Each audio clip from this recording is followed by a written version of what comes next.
My name is Monica Gleberman, and you're listening to Silence on Set podcast.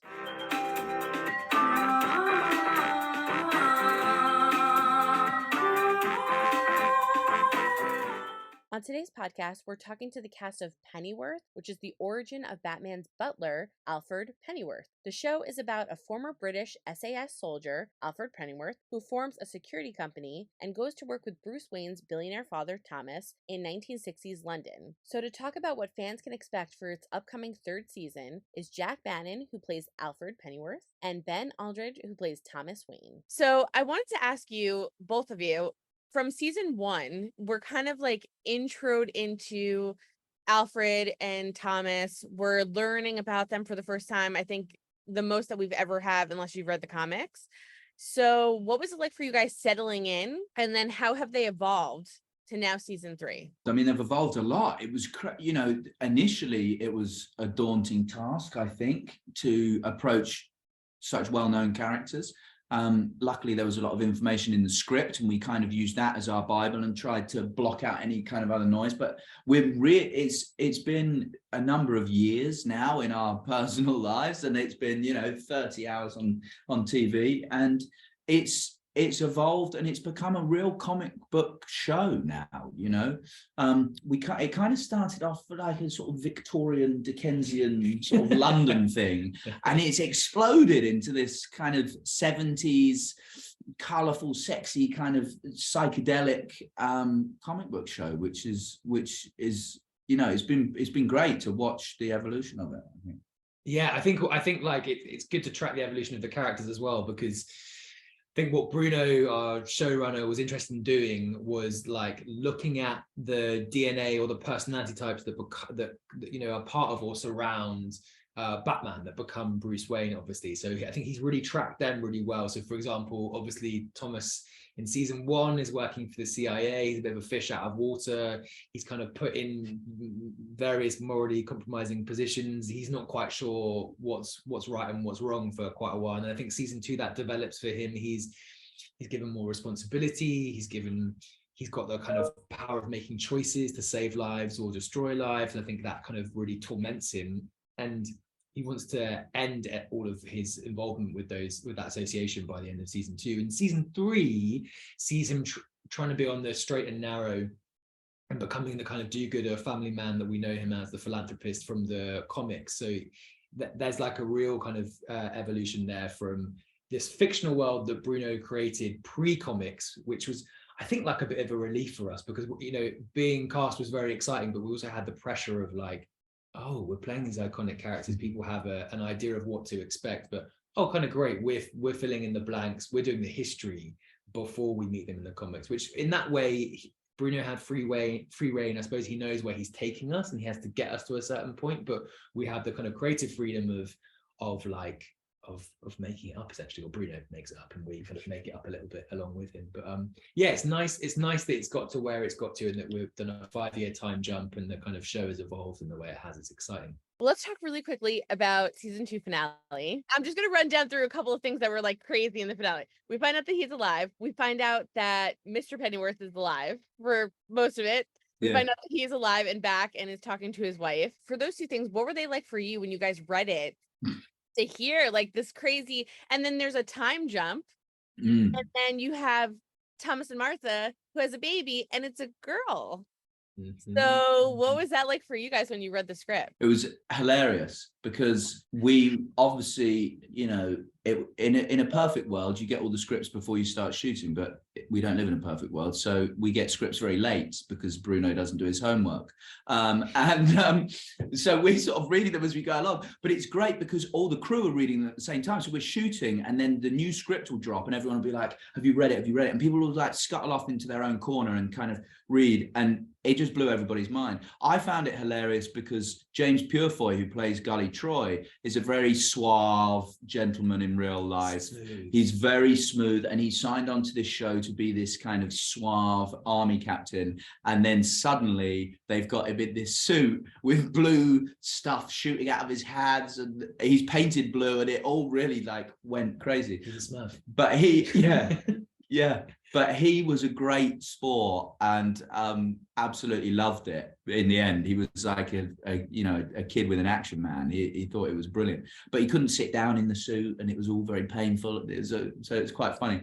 But yeah, I mean, I feel that the end of season 2 really upped the ante, and it just went bonkers. And season 3 sort of carries on from where that left off, really. Yeah, it did go bonkers, didn't it? I remember reading and being like, okay, we're having like a battle in the streets of London. And I'm obviously not in any of those scenes, but I went to watch them being filmed. I just thought it read so excitingly on the page. And you've got like great special effects, like we've got tanks on the streets. The backlot was so like it was such like a little Hollywood dream to walk in on, because we've got these big London streets, and then we had the tanks. There were cars like flying around, explosions and stuff, and like you've got Gully Troy shooting blue electricity at this. And then Martha and I, at the same time that's happening, she's having a baby, which for all intents and purposes, we have been thinking that she is going to give birth to Batman. And I think we all the surprise gender reveal at the end of season 2, which I still don't know the answer to. Like I don't know if Sam is gonna become Batgirl, or where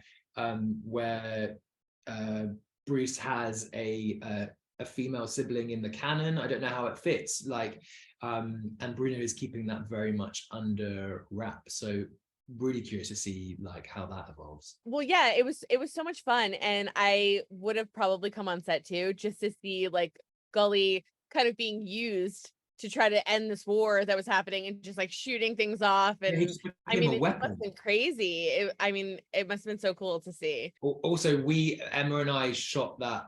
I mean, I felt more for Emma than for me, but we shot the birth scene 3 different times. Oh wow! Because it was really tricky with COVID at the time, and sometimes we had this amazing animatronic baby for one that they shot it and then felt that it didn't look convincing enough. But anyway, she had to do that, which was really intense, and she's amazing in the scene, but we had to do it on like 3 different days. You wouldn't have wanted to have been there for that. The battle scene was more intense. So if I came up, you would have been like, Ben would have been like, skip this. But come on, this really cool like background. Ooh, yeah.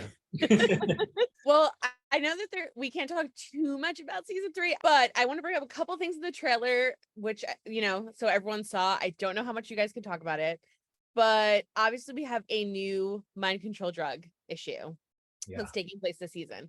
I also felt that in particular Alfred kind of swabbed out a little bit. Suit, very gadgety, kind of like full out. I feel like almost like a mini Batman, which kind of makes sense, right? Because he ends up kind of almost being like a father to him, down the line.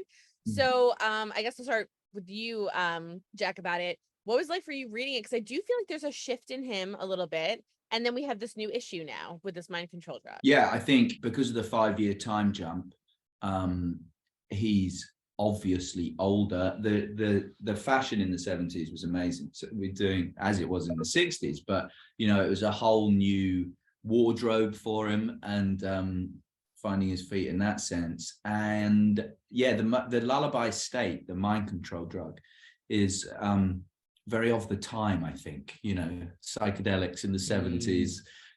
It kind of fits, and yeah, it was just so exciting to get on set. Reading it, I thought it was a brilliant first episode when I read it, and then getting on set and seeing how the sets, the houses, and the kind of backlot and the sets that we know and love had changed. Suddenly there was mad colors, and the set design had really sort of ran with the theme as well. So it was a real different look. Yeah, and Alfred's a bit of a sex magnet this season. Oh well, yeah.